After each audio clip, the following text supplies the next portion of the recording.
Les hommes préfèrent-ils vraiment les choses? Bonjour, c'est Marie de Trouver la bonne personne, coach amoureux, et aujourd'hui on va parler de ces fameuses choses, femmes choses.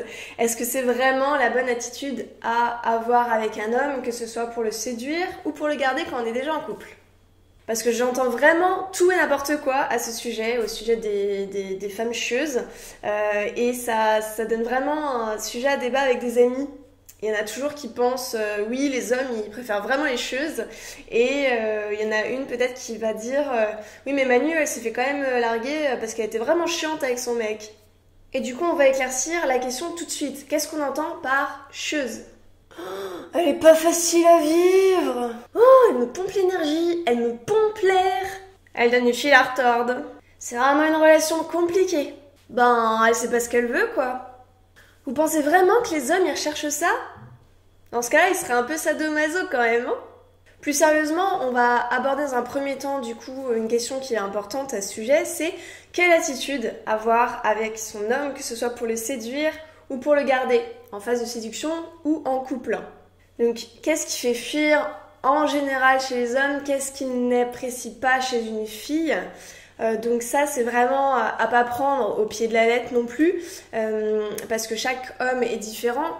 Mais il y a quand même des attitudes qui vont faire fuir globalement à plus ou moins long terme en fonction du degré de tolérance de monsieur. Donc dans un premier temps, les femmes trop gentilles qui montrent pas leur personnalité, donc un peu l'inverse des choses en fait.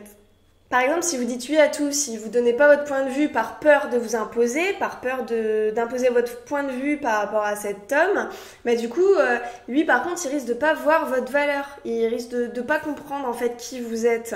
Parce que parfois, en tant que femme, on va avoir tendance à jouer le rôle de la femme parfaite, j'en parle souvent, mais le problème avec ça, c'est qu'on va s'effacer et on va pas montrer vraiment qui on est, donc on va moins rayonner tout simplement. Et je pense que ça vient de nos ancêtres, vous savez, ces femmes des années 50 qui faisaient tout en fonction de leur mari, des bonnes à marier quoi. Donc elles jouaient le rôle de la petite femme parfaite, toute gentille avec leur jupon, dans le but de garder l'homme à la maison quoi. Mais bon, on n'est plus aujourd'hui, c'est plus ça le problème. Donc il faut s'imposer un peu les filles. Hein.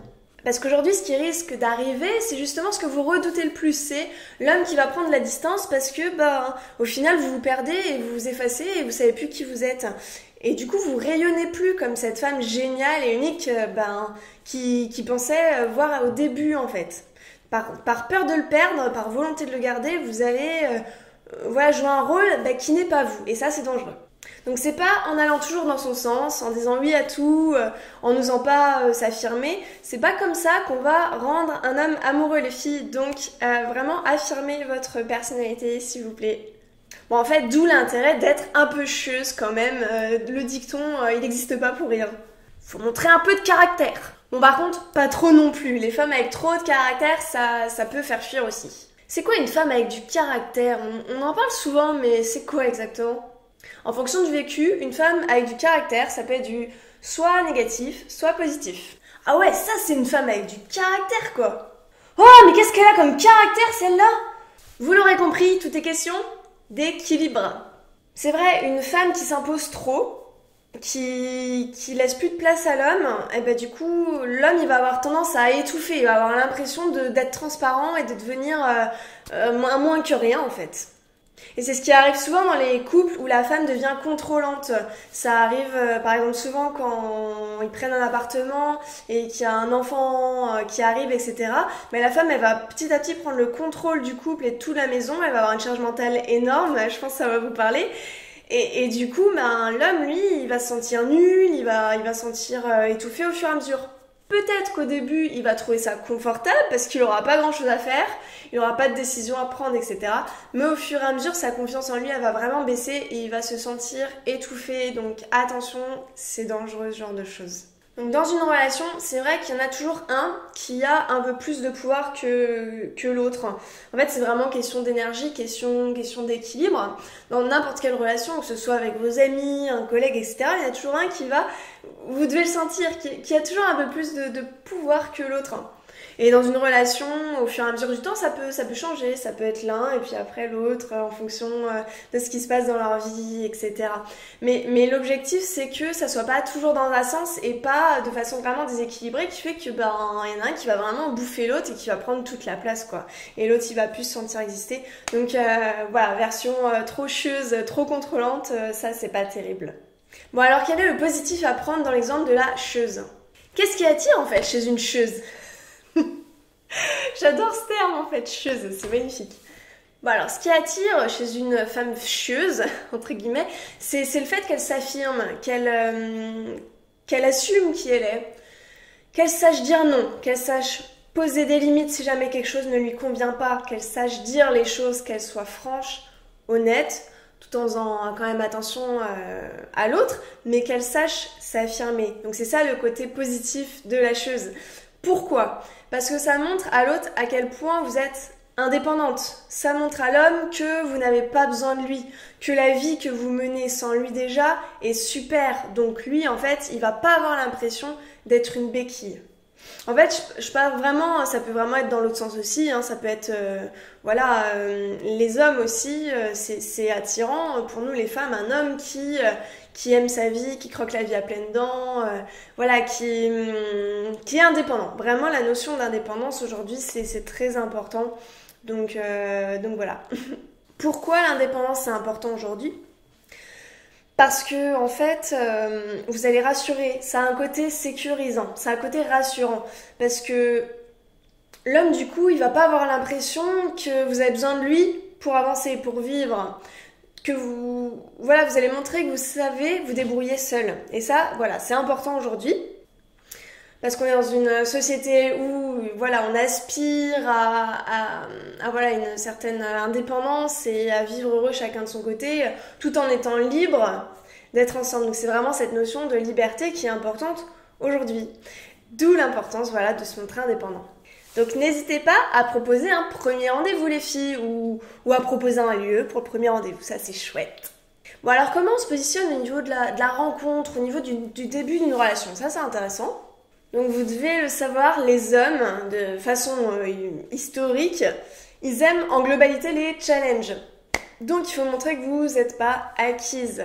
Donc c'est peut-être ça aussi le côté un peu cheux, c'est le côté tant que c'est le début, tant qu'on n'est pas en couple, je fais ma vie, je suis indépendante et puis je suis bien. Voilà, j'ai pas besoin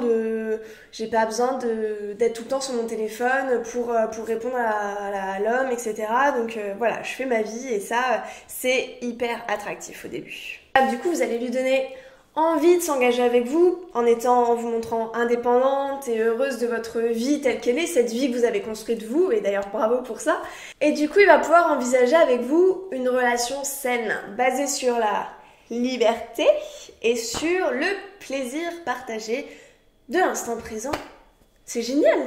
Bon, attention aussi, je précise toujours attention aux extrêmes parce que parfois on a tendance à prendre en compte un conseil et puis du coup on va aller totalement à l'extrême et ça c'est dangereux aussi parce qu'on s'en rend pas forcément compte. Du coup attention à pas faire la morte non plus, à pas être trop dans la distance. Moi je suis pas acquise. Voilà, si vous cherchez une relation avec de l'engagement, l'autre personne en face, si vous voulez attirer aussi quelqu'un qui a de l'engagement, il faut que vous montriez aussi que vous pouvez être disponible, que vous savez être présente, disponible à l'autre. Donc voilà, pour conclure, les hommes, ok, on a vu qu'ils aimaient les femmes chieuses, mais pas les chieuses de l'extrême, donc attention à pas être trop gentille ou trop chieuse et trouver un petit peu un équilibre. Au final, c'est assez logique. Les filles, affirmez-vous, assumez qui vous êtes avec votre belle personnalité, dites ce que vous pensez, posez vos limites s'il y a quelque chose qui vous convient pas, dites-le et n'hésitez pas à partager votre point de vue, à refuser des choses, etc. C'est hyper important et je suis sûre que vous allez assurer. Donc c'est comme ça aussi que vous allez du coup devenir une femme chieuse rayonnante. Donc voilà, j'espère que vous y voyez maintenant un petit peu plus clair. Si vous ressentez le besoin d'être accompagné dans une problématique amoureuse du type rupture, de type homme distant, début de relation, vous savez pas trop comment faire, la personne qui sait pas trop s'engager, n'hésitez pas à faire un petit tour sur mon site ou à me contacter sur Facebook, Instagram, ce genre de choses.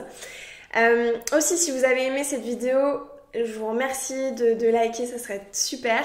Et n'hésitez pas aussi à vous abonner si vous voulez recevoir les prochaines vidéos sur des thématiques amoureuses assez variées. En attendant, je vous fais des gros bisous.